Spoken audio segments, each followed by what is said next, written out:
I analyzed the top $100 million Etsy stores and found 3 tactics they're using to get sales that most aren't. It's not ads, it's not photos, it's not SEO. No, these are less obvious, yet have a huge impact on sales. I'm gonna break them down with you and provide real examples along the way, so you can use them for your own Etsy store. Whereas the typical Etsy store consists of a storefront, listings, maybe some Etsy ads, and that's it, many million-dollar Etsy stores venture beyond the website with tactic 1, external marketing. This includes marketing through social media and email. The main benefit, of course, is that it can bring in more eyeballs. The more ways to be seen, the higher the chances of getting more sales. However, there are a few subtler reasons to promote outside the platform that many million-dollar Etsy stores don't talk about. One reason is that it reduces their dependence on Etsy's algorithm. Relying on it is like putting all your eggs in one basket, a basket that is shaky, full of eggs from other competing stores, and held by a businessman who loves taking your money. To spread their eggs out, million-dollar Etsy stores promote themselves outside the platform. We can see this done by the #1 Etsy store in terms of monthly sales, Caitlin Minimalist. They promote their jewelry on Instagram and have over 81,000 followers and receive 2.4 million views per month on Pinterest. This allows them to make sales regardless of the algorithm, and funny enough, makes the algorithm share their listings even more. This is because their listings are bringing in new customers to the site, which Etsy likes. For smaller Etsy stores, you can make use of this. In the early stages, your listings may not be ranking high because you're basically caught in the chicken or the egg dilemma. Etsy likes to display listings that sell, but you can't sell if they aren't displayed. To break this cycle, try to make sales through external marketing. It can prove to Etsy that your listings can indeed sell and kickstart the algorithm. Another reason for external marketing is that it can create a community of repeat customers. Past customers are the secret to boosting sales. It's been found that the success rate of selling to a new customer is 5 to 20%,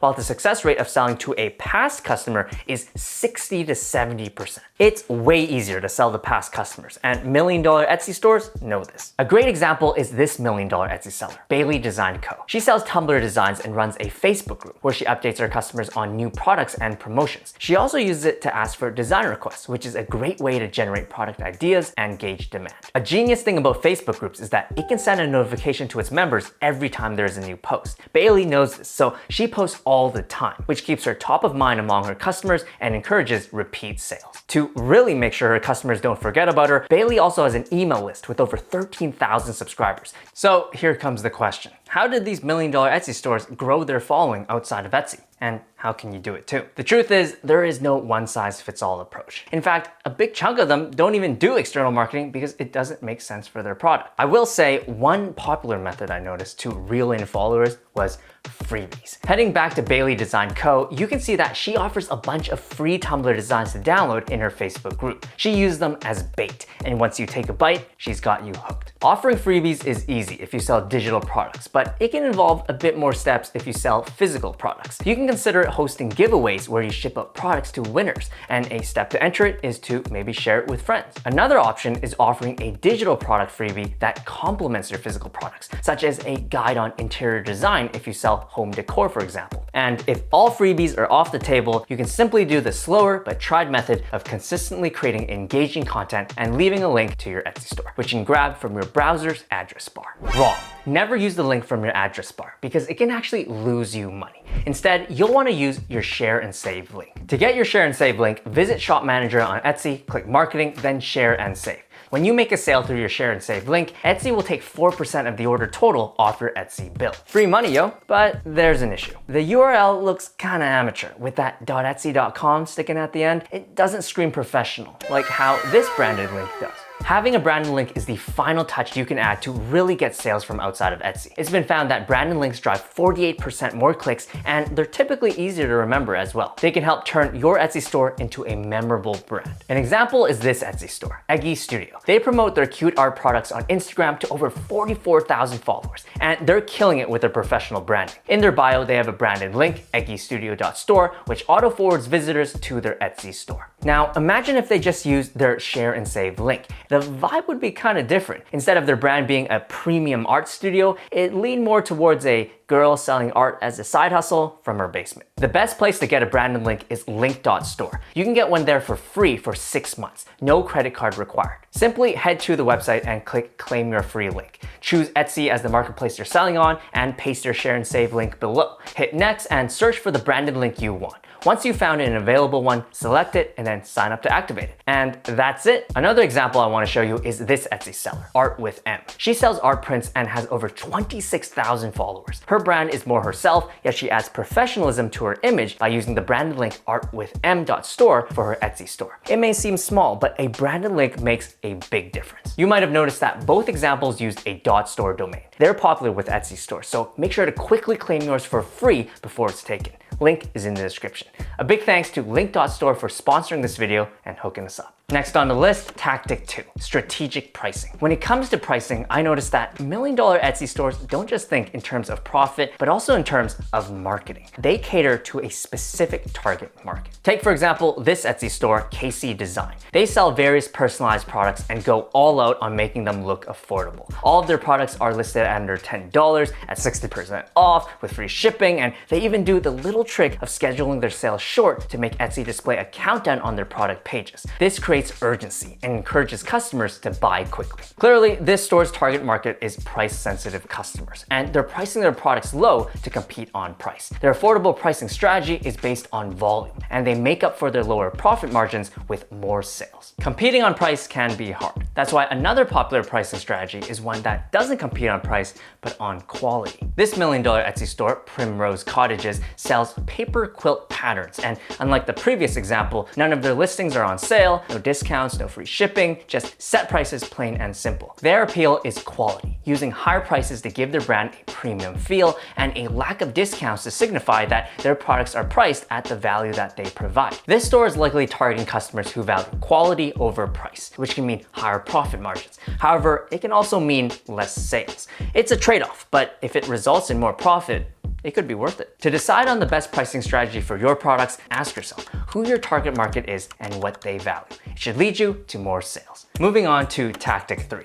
Listings. If there's one thing every $1 million Etsy store has in common, is that they have a lot of listings. And the reason for it might not be what you think. But first, let me just show you how many listings these stores have. Here are the top 10 Etsy stores based on sales over the last 30 days. And number 10 is My Porch Prints with 911 listings. Not bad. Next, number 9, 3,781. Number 8, 7,141. Number 7 has a modest 260, but number 6 turns things back up with 9,924. Number 5 has 408, number 4, 6,950, number 3, 5,676, and number 2, 4,672. Finally, at number 1 is Caitlin Minimalist with 1,360.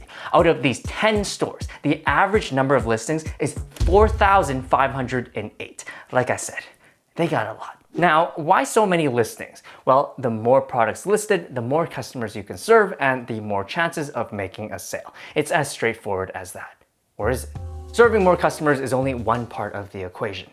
The other one is real estate. Think of Etsy as Times Square in New York and a listing as a billboard there. If your product is on one billboard, it might be spotted by some, but standing out could be a challenge. Now, let's say your product is shown on several billboards. Its chance of being spotted will become much higher because you've taken up more real estate in Times Square. $1 million Etsy stores create many listings to take up digital real estate on Etsy's website. They see listings as a marketing tool to stand out in the sea of competition and make sales. In fact, their listings aren't even all necessarily unique products. Many stores just duplicate their existing listings and tweak a few things here and there. For example, this Etsy store, SVG Mode, sells SVG designs. They have this rectangle design, and as you can see, they've essentially copied and pasted it a bunch of times, only changing a bit of text. Hockey mom, cheer mom, basketball mom, they've even ventured off the mom theme and have competition mode and basketball vibes. While they could have easily made one listing for this design and let you select different text when buying it, they instead spread it out into several listings to take up more real estate.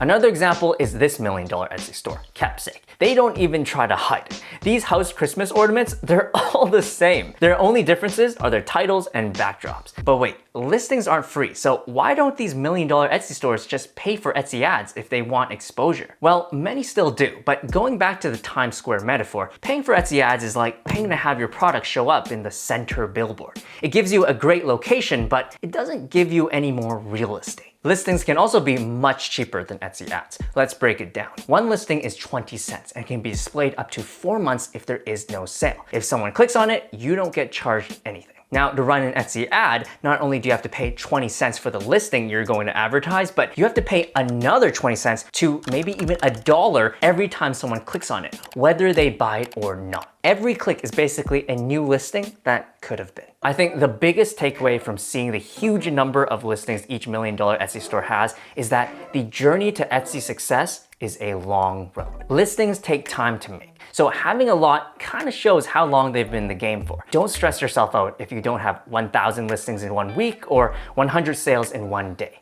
Success takes time. You just got to keep going at it, one listing at a time. If you enjoyed this video, be sure to like it, subscribe if you haven't already, and check out this other video. Peace out.